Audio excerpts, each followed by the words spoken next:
بسم الله الرحمن الرحيم الحمد لله رب العالمين والصلاة والسلام على رسول الله صلى الله عليه وعلى آله وصحبه وسلم تسليما مزيدا أما بعد فسلام الله عليكم ورحمته وبركاته إن شاء الله تعالى قلب قبه الله مسرت زاري أديس من جمرو تمرتاتين كسورة الفاتحة جمرو قرآن انديت بتجويد أسامرا مقرات انشلالن የሚል ፕሮግራም ይሆናል ማለት ነው። ወደ ትምህርታችን ከማለፋችን በፊት ግን ለዚህ ትምህርት አጋዥ ሆኖናል ብዬ ያሰብኳቸውን ሁለት ቪዲዮዎችን ላሳያችሁና ከዛም በቀጥታ ወደ ደርሳችን እንገባለን። እሱ ምንድነው? ዩቲዩብ ላይ እንገባና ኢኽላስ ቲዩብ ብለን ጽፈን መጣና ፕሌሊስት የሚለው እዚህ ነፍታዩት ፕሌሊስት የሚለውን እንነካዋለን። ከዛ በኋላ እነዚህ ሁለት ደርሶች ናቸው። ይህ እንደምትመለከቱት ቃዒደቱ ኑራንያ ነው። ከዚህ ደርስ በፊት ግዴታ የሚያስፈልገን ትምህርት ነው። ይህ ቃዒደቱ ኑራንያ መማራችን ለምንድን ነው የሚጠቅመን? እያንዳንዱን ሐርፍ አሳምረን እንድንቀራ ያግዘናል ማለት ነው። ስለሆነ ይህኛውን ደርስ ከመጀመራችን በፊት መጀመሪያ ቃዒዳን ቀርተን እያንዳንዱን ፊደል በትክክል ማውጣት የቻልን መሆን አለበት ማለት ነው። እንደምትመለከቱት 21 ደርስ ናቸው። እነዚህን ትጠቀሙበታላችሁ ብዬ ተስፋ አደርጋለሁ። ሌላኛው ሁለተኛው ደግሞ ስለ ተጅዊድ አንዳንድ አህካሞች ማውራታችን አይቀርም። ይሄ እንደዚህ ነው ብለን ማውራታችን አይቀርም። ለዛ የሚያግዛችሁ ይህ ከክፍል 1 እስከ ክፍል 19 የተዘጋጀ ተጅዊድን እንድትረዱ በቀላሉ የተዘጋጀ ነው። በቪዲዮ ነው እንደምትመለከቱት በዚህ መልኩ በዝርዝር ያሳያል ማለት ነው። ሁለቱንም በደንብ ብትከታተሉት የዛሬው ትምህርታችን ጋር ውጤታማ ያደርጋችኋል ብዬ ተስፋ አደርጋለሁ። ኢንሻአላህ ቀጥታ ወደ ደርሳችን እንግባ። መርሐባ። እንግዲህ የመጀመሪያው ሱራችን የሚሆነው ሱረቱል ፋቲሓ ነው። ከሱረቱል ፋቲሓ በፊት ግን ሁለት ዋና ዋና ነገራቶች ይቀደማሉ። እሱም ኢስቲዓዛና በስመላ ናቸው። አዑዙ ቢላሂ ሚነ ሸይጧኒ ረጂም እና ቢስሚላሂ ራህማኒ ራሂም።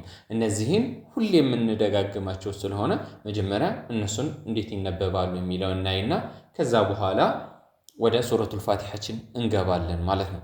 طيب أعوذ بالله من الشيطان الرجيم أعوذ የመጀመሪያው ሐምዛ ናት አ ከዛ ዑ አይን ነው የምንጠቀመው። አይኗ ደግሞ ትሰባለች። አ ዑ ዙ ከዛ ዛል ፊደል ነች። የአማርኛ ዘ መጠቀም የለብንም። ዛል ፊደል የምላሳችን ጫፍ የላይኞቹን ሁለት ጥርሶች በመንካት ነው የምትወጣው። አዑዙ ቢላሂ ሚነሽ ሸይጣኒ ረጂም ሚነሽ ሺን ሸዳለው እናጥብቀዋል። ሚነሽ ሸይጣኒ ኑን ከስራ ሚነሽ ሸይጣን ረጂም አይደለም። ሚነሽ ሸይጣኒ ረጂም። በዚህ መልኩ ኢስቲዓዛ እናስተካክላለን። ከዛ በስመላ ነው። ቢስሚላሂ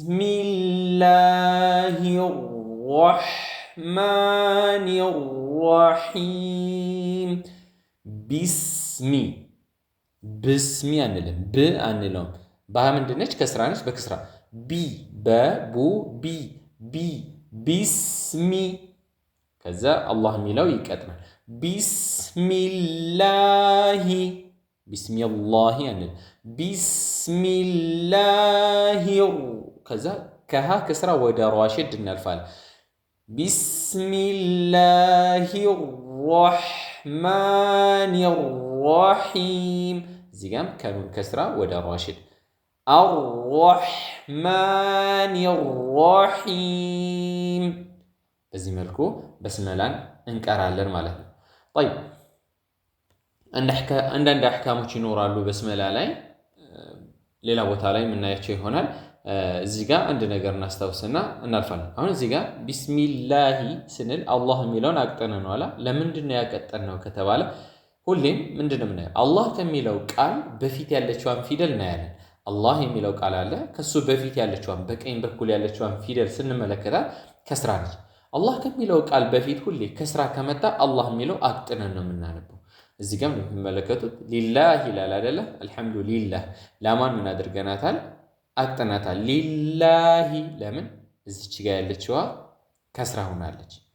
ዋናው አሁን የአላህ የሚለው ዋና ፊደሏ የምትወፍረው ላም መሃል ላይ ያለችዋ ናት። ጠይብ የምትወፍረው የምትቀጥነው መሃል ላይ ያለችዋ ላም ናት። ጠይብ አሁን እዚህ ጋር ከመሃል ካለችዋ ላም በፊት ያለችዋ ከስራ ስለሆነች እንትሆናለች ትቀጥናለች ማለት ነው። እሱን እያንዳንዱ ሌላ ቦታ ላይ መቼ ይወፍራል የሚለውን የምናየው ይሆናል ማለት ነው። ጠይብ አልሐምዱሊላሂ ረቢል ዓለሚን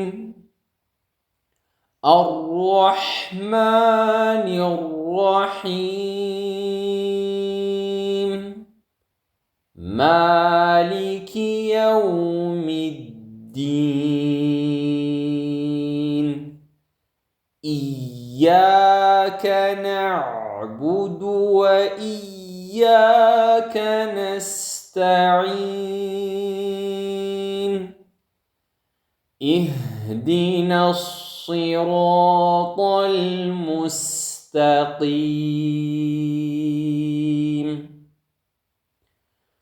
صراط الذين أنعمت عليهم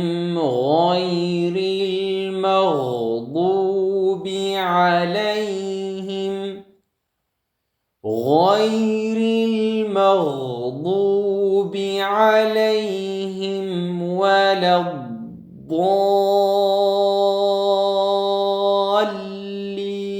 الضالين سورة الفاتحة مولون بزينة ملكون كرالم أهن عند باندنيو الحمد زيتش كايلتشوا همزة الوصل تبالالج همزة الوصل تبالالج لمن ملكتات كلاي يا صاد ميمثل ቅርጽ አላት እቺ صاد የሚመስል ቅርጽ ካላት አሊፏ አሊፍ ሳይሆን ምንላት همزة الوصل በመባል ነው የምንጠራት ስራዋ ምንድነው ከተባለ መነሻ ናት አሁን እዚህ ጋር የመጀመሪያው ፊደል ምንድነው ላም ስኩን እቺ ምንድነች መጤ ነች ለምንድነው ያስገቧት ከተባለ አረቦች ለምንድነው አሊፍ همزة الوصልን አስቀድሞ የሚያስገቧት ከተባለ ለመነሻነት እንዲጠቀሙ ነው ለምንድነው አረቦች አንድ ህግ አላቸው ምንድነው እሱ በስኩን አይጀምሩ በስኩን የሚጀምር ቃል የላቸው ማለት አሁን ለምሳሌኛ እንጀራ እንላለን አይደለ ስኩን ነው አይደለ በስድስተኛው ፊደል طيب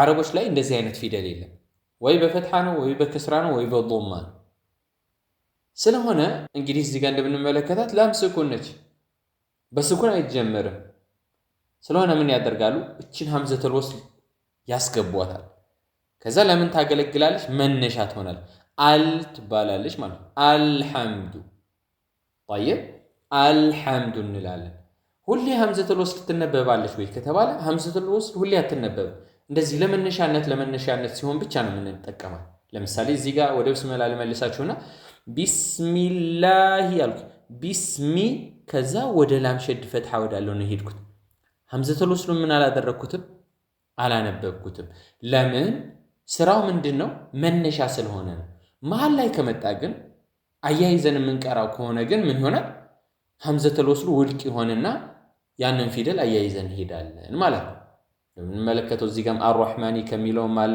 አርረሂም ከሚለውም አለ ስንቀራ ግን አንድ አሚል ድምጽ አላስገባንም እዚህ ለምን አያይዘን እየቀራን ስለሆነ ነገር ግን ለምሳሌ አንድ ህፃን ልጅ ያቀራውኝ ቢስሚ አልኩት ቢስሚ አለ ከዛ ላሂ አለለው ቢስሚ ካለ በኋላ አላሂ ብዬ ነው ማስተምረው በዚህ አይነት መልኩ የተለያዩ ቦታዎች ላይ ትንፋሽ አቆመን ስንነሳ እንደዚህ አይነት አሁን ለምሳሌ አልሐምዱ ብለን አንብበን እንነሳለን የመጀመሪያ ስለሆነ አያይዘን መንቀራው ቢሆን ከፊት ለፊቱ ሌላ የሚያያዝ ቢኖረው ኑሮ እቺ ሐምዛ ትሆን ነበር همزة الوصل ውድቅ ትሆን ነበር ግልጽ ይሆናል ብዬ አስባለሁ ኢንሻአላህ طيب الحمد ሐ ፊደልም በደንብ ጉሮሮአችን ላይ ምን ማድረግ ይኖርብናል ፈግፈግ አድርገን ማውጣት ይኖርብናል እዚህ ጋር መጠንቀቅ ያለብን አል ብለን ላማን አናነጥር አል የመላሳችን ጫፍ ላንቃችን ላይ ለጥፈን ዝም ነው ምንል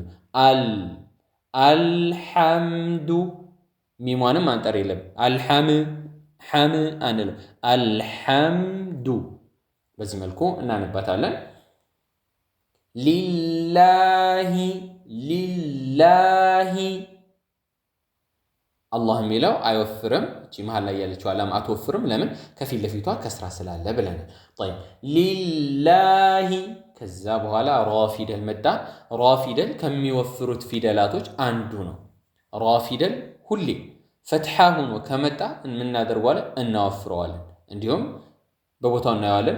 ضማ ሆኖ ከመጣ እናወፍረዋለን። መቼ ነው የሚቀጥረው? ከስራ ሆኖ ከመጣ። ይሄ በአጠቃላይ እንደ ጀማሪ ይህንን እንያዝና በየቦታው ስናይ ደግሞ እያንዳንዱን አሕካም እያወራን እንሄዳለን ስለ ራ ማለት ነው። طيب አሁን እዚህ ጋር ራ ምንድን ነው ብለናል? ፈትሓ ነው፣ ይወፍራል። ረቢ የአማርኛውን ራ እንጠቀም፣ ረቢ አንለውም። ረቢ ከዛ ላም ስኩን አለች። አሁን ምንድነው የምናደርገው? ከባ ከስራ ወደ ላም ስኩን ሄዳለን። ሐምዘቱል ውስሉስ ለምን አልተነበበም? አያይዘን እየቀራን ስለሆነ። ነገር ግን አሁን ለምሳሌ እቺን ብቻ ቃል ይሄ ቃል ምንድነው የሚለው ብሎ አንድ ተማሪ ቢጠይቀ ምንድነው የምለው? ለዓለሚን አልለው። ለዓለሚን ብያለሁ። አልዓለሚን ብዬ ነው የማነብለት። አስገባኋል። ለምን? እየተነሳሁ ከዚህ ቃል እየጀመርኩ ስለሆነ። ግን አሁን እዚህ ጋር ምን እያደረኩ ነው? አያይዤ እየቀራሁ ስለሆነ ሐምዘቱል ውስላ ውድቅ ትሆናለች። ረቢል ዓለሚን ዓይኑን እናደምቀዋለን። የአማርኛ ሐምዛን እንጠቀም። ዓለሚን ካልን ትርጉሙ በጣም ነው የሚለይ። ረቢል ዓለሚን አልሐምዱሊላህ ምስጋና ለአላህ የተገባ ነው። ረቢል ዓለሚን ለዓለማት ጌታ ነው ትርጉሙ።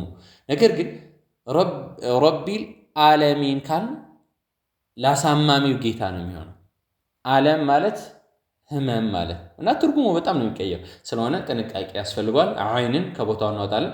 ረቢል ዓለሚን ከዛ አንዳንድ ሰዎች ዓለሚን ብለው ዓይንን ይስባሉ። መሳቢያ የለውም። በቃ ሁለት ሐረካ ብቻ ነው የምትሳቦች። ዓለሚን መቆሚያ ላይ ስበን እናቆማለን። ለምንድን ነው ከተባለ መዱል ዓሪድ ሊሱኩን የሚባል የመድ አይነት አለ። ምን አይነት መድ ነው መሰላችሁ? ምን አይነት መሳቢያ? መድ ማለት መሳቢያ ነው። ምን አይነት መሳቢያ መሰላችሁ? ለምሳሌ የምናቆምበት ፊደል አለ፣ የመጨረሻው ፊደል። ከሱ በፊት ያለው የመሳቢያ ፊደል ከሆነ ምናደርገዋለን? እንስበዋለን። ከሱ በፊት ያለው ፊደል የመሳቢያ ፊደል ከሆነ በደንብ ስበን አጥግበን እናነበዋለን። ከፈለግንም ማሳጠር እንችላለን፣ ከፈለግንም ደግሞ መካከል ማድረግ እንችላለን። እናያቸዋለን እያንዳንዳቸውን ማለት ነው። طيب አሁን እዚህ ጋር ማን ያለው? ያን ያለው።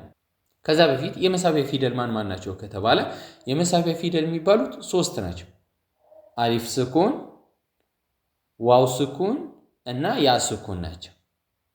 እነዚህ ሶስቱ ፊደሎች ስኩን ሆነው ከመጡ የምን ፊደላቶች ናቸው? የመሳቢያ ፊደላቶች ናቸው። አሊፍ የሚመጣው ከፈትሐ በኋላ ነው። ከዛ ዋው ስኩን የምትመጣው ብዙ ጊዜ ከዶማ በኋላ ነው። ያ ደግሞ ብዙ ጊዜ የምትመጣው ከማን በኋላ ነው? ከከስራ በኋላ ነው። ስለሆነ እነዚህን ባገኘን ሰዓት የመሳቢያ ፊደል አግኝተናል፣ እንስባቸዋለን ማለት ነው። አሁን እዚህ ጋር ጫፍ ላይ ስለሆነ ያለ ነው ምን እናደርጋለን? ስበን እናቆማለን ማለት ነው። አልሐምዱሊላሂ ረቢል ዓለሚን ወይንም ዓለሚን አሳጠርኩት ወደ 4 ወይንም ዓለሚን ወደ 2። በዚህ መልኩ እንደ ቂራአታችን ፍጥነት ከፈለግን ማስረዘም፣ ከፈለግን አጠር ማድረግ፣ ከፈለግን መካከለኛ ማድረግ እንችላለን። ተወዳጁ ግን ብናስረዝመው ነው። በ6 አስረዝመን ብንቀራው ነው። طيب الرحمن الرحيم الرحمن الرحيم طيب الرحمن ስንል ሐምዘቱል ወስል አለች መጀመሪያ ስለሆነች እናነባታለን። ላማ አልተነበበችም። ምን ሆናለች? ተዘላለች። ለምን? አሊፍና ላም መጥቶ ከዛ ቀጥሎ ከላማው በኋላ ያለው ሸዳ ከሆነ ላማን አናነባት። አሁን እዚች ጋር ላማ አንብበናት አይደለ? እዚች ጋር አላነበብናት። ቀላል ዘዴ ልንገራችሁ ለጀማሪዎች ግራ እንዳይገባችሁ ቀለል አድርጌ ልንገራችሁ።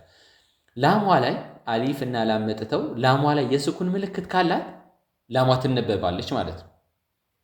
طيب ላሟ ላይ የስኩን ምልክት ከሌላት ከዛ ቀጥሎ የሚመጣው ፊደል ሸዳ ከሆነ ምን እናረጋታለን? ላሟን ጥለን ቀጥታ ከሐምዘተል ወስል ወደ ራ ሸዳ እንሄዳለን። ምን እንላለን? አሁን አልራህማኒ አንል አርራህማኒ አርራህማኒ ሓኡን በደንብ ጉሮሮ ላይ እናወጣዋለን። አርራህማ ሁለት ሐረካ እንስባለን። አርራህማኒ ራሒም አርራሒም የሚለውም እንደዛው ነው። ከዛ መሳቢያ አለ ስበን እናቆማለን። الرحمن الرحيم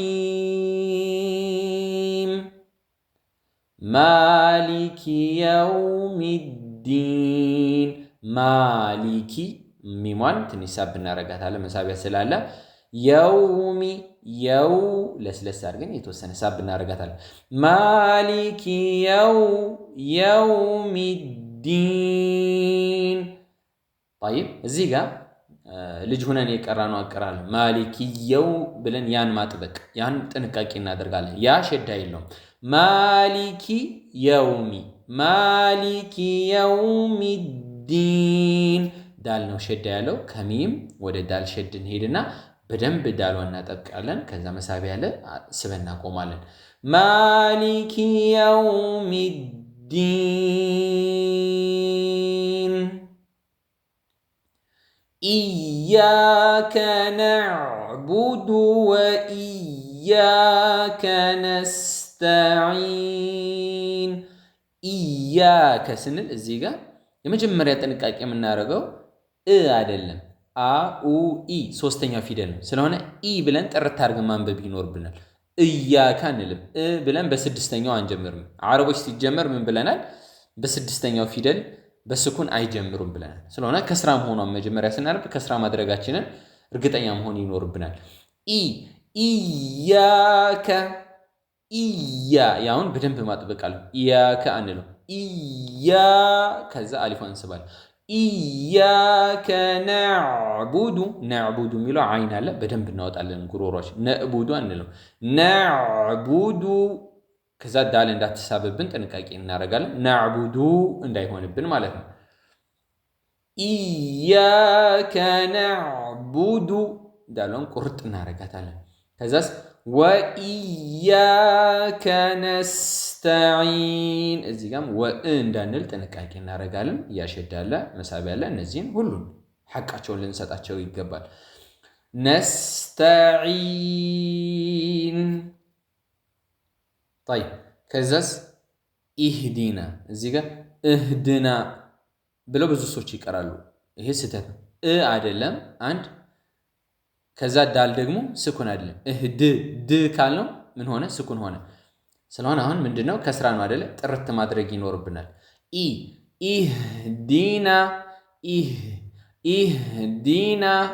ኢህዲና ሲራጠል ሙስተቂም ትንፋሽ ትንፋሽ እናወጣለን። ልቅቅ እናደርገዋለን። ከውስጥ ያለውን ትንፋሽ በአጠቃላይ እናወጣለን። ኢህዲና ስናያይዘው ምን እናደርጋለን? ከኑን ፈትሐ ወደ ሷድ ሸድ ነው የምንሄደው። طيب ሐምዘተል ወስል ላም ይወድቃሉ ብለናል። ሐምዘተል ወስል ያው ማያይዣ ላይ ስለሆነ ይወድቃል። ከዛ ላሟ ስኩን ከሌላት ትወድቃለች ብለናል። ነገር ግን እዚህ ጋር ኢህዲና ነው የሚለው። እኛ ያነበብነው ኢህዲነ ብለን ያነበብነው። አሊፏን ለምን ጣላት? طيب አሊፏን ለምን ጣላት? እቺን ቀለል አድርጌ ልንገራችሁ። ከአሊፍ በኋላ የመጣው ፊደል ሸዳ ከሆነ የምናደርገዋለን አሊፏን እንጥላታለን። አሊፍ ብቻ አይደለም የመሳቢያ ፊደላቶች ያልናቸው አሉ አይደል? መረሳት የለባቸውም። አሊፍ፣ ዋው ስኩን፣ ያ ስኩን። طيب ከነዚህ ከመሳቢያ ፊደላቶች አንዱ መጥቶ ከሱ ቀጥሎ ያለው ሸዳ ከመጣበት ምን እናደርገዋለን? መሳቢያውን እንጥለውና ቀጥታ ከፊደሉ ከፈትሐ ከሆነ ለምሳሌ ከዛ ጀምረን ወደ ሸዳ የሆነ ፊደል እናልፋለን ማለት ነው። ሌላ ቦታ ሲመጣ ደግሞ በእያንዳንዱ ምሳሌ ያየን ስለምንሄድ ችግር የለም። አሁን ቀለል አድርጋችሁ ያዙልኝ። ምክንያቱም ሁሉን አሕካም አንድ ጊዜ ብንይዘው ሱረቱል ፋቲሓ ላይ እንያዝ ብንል ምን ይሆንብናል? አንዱን ሳንይዝ እንቀራለን። طيب ኢህዲና ሷድን በደንብ እናወፍር። ኢህዲና ሲራጥ ማን ይወፍራሉ? ሷድ ይወፍራል፣ ራ ይወፍራል፣ ጣ ይወፍራል። እነዚህም ይወፍሩ ፊደላቶች ናቸው። ስለሆነ ጥንቃቄ ያስፈልገዋል ማለት ነው። ኢህዲና ሲራጠል ሙስተቂም። እዚህ ጋር አልሙስተቂም ከምትለዋ ላም ስኩን አላታ ስለሆነ ትነበባለች ማለት ነው። ኢህዲና ሲራጠል ሙስተቂም። ሙስ ይሄ የሲን ድምፅ ግልጽ መውጣት አለበት። ሙስተቂም አንልም። ሙስተቂም ቃፍን የሚወፍሩት ፊደላቶች አንዷ ናት። ወፈር አድርገን እናነባት።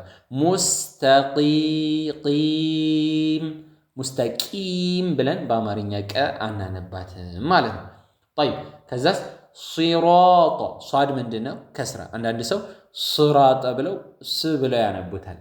ስተት ነው። ሷድ ከስራ ነው። ሲራጠ ሁላቸው የሚወፍሩ ናቸው። በደንብ እናወፍራቸዋለን።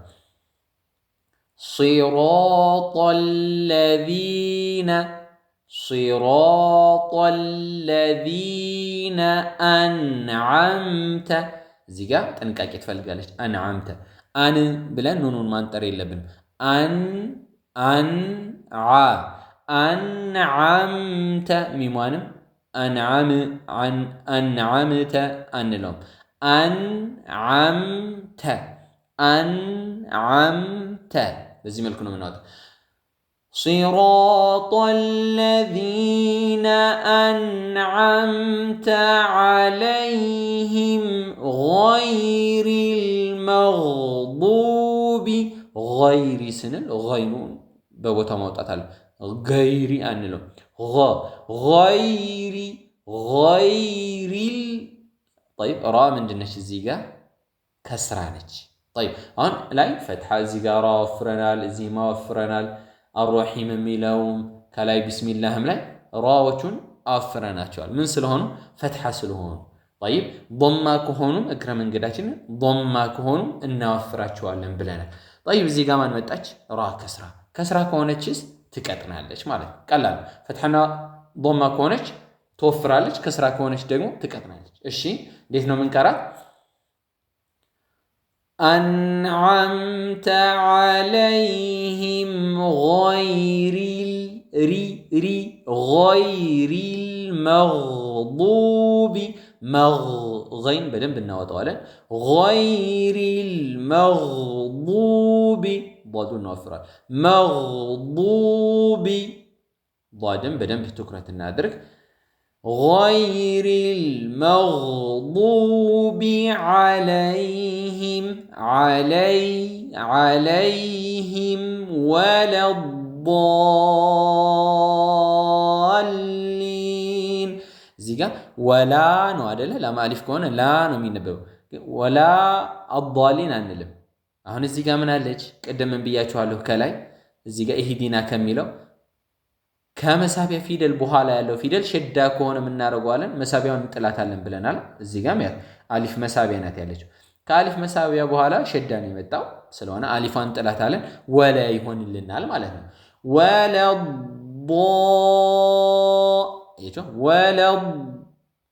ወለድን በደንብ አፋችንን አፍነን ይዟል።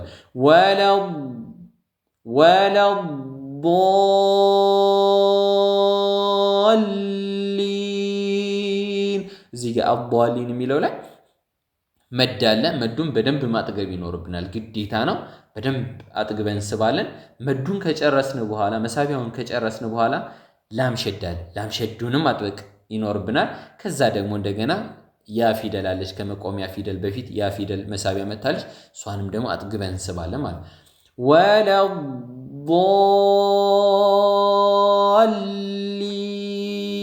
ወለድሊን። በዚህ መልኩ ሱረቱል ፋቲሐን አሳምረን መቅራት እንችላለን። ምንድነው ከኛ የሚጠበቀው? መደጋገም። ቪዲዮን እየደጋገምን ቁጭ ብለን ስራዬ ብለን ካከረር ነው ከባድ ነገር የለም። አላህ Subhanahu Wa Ta'ala ቁርአንን አግርተን ያወረድነው ገር በሆነ መልኩ ነው ያወረድነው ብሏል። ለኛ ገር ይሆንልናል ማለት ነው። ዋናው ትኩረት ሰጥተን ደጋግመን መቅራታችን ነው ማለት ነው። ኢንሻአላሁ ተዓላ ለዛሬ እዚህ ይበቃናል። ቀጣይ እያንዳንዱን ሱራ ሱረቱል ናስ፣ ሱረቱል ፈለቅ፣ ሱረቱል ኢኽላስ እያል ወደ ላይ የምንወጣ ይሆናል ማለት ነው። ቪዲዮ ለሌሎች እህት ወንድሞች እንዲዳረስ ለሁሉም ላኩላቸው። አላህ የአጅሩ ተካፋይ እንዲያደርገን አላህ ኢኽላሱንም እንዲሰጠን በዱዓችሁ አትርሱን። አብሬያችሁ የነበርኩት ወንድማችሁ አቡ ዓቲካ ከኢኽላስ ቲዩብ ነው። በቀጣይ ቪዲዮ እስክንገናኝ ድረስ ወሰላሙ ዓለይኩም ወረሕመቱላሂ ወበረካቱ።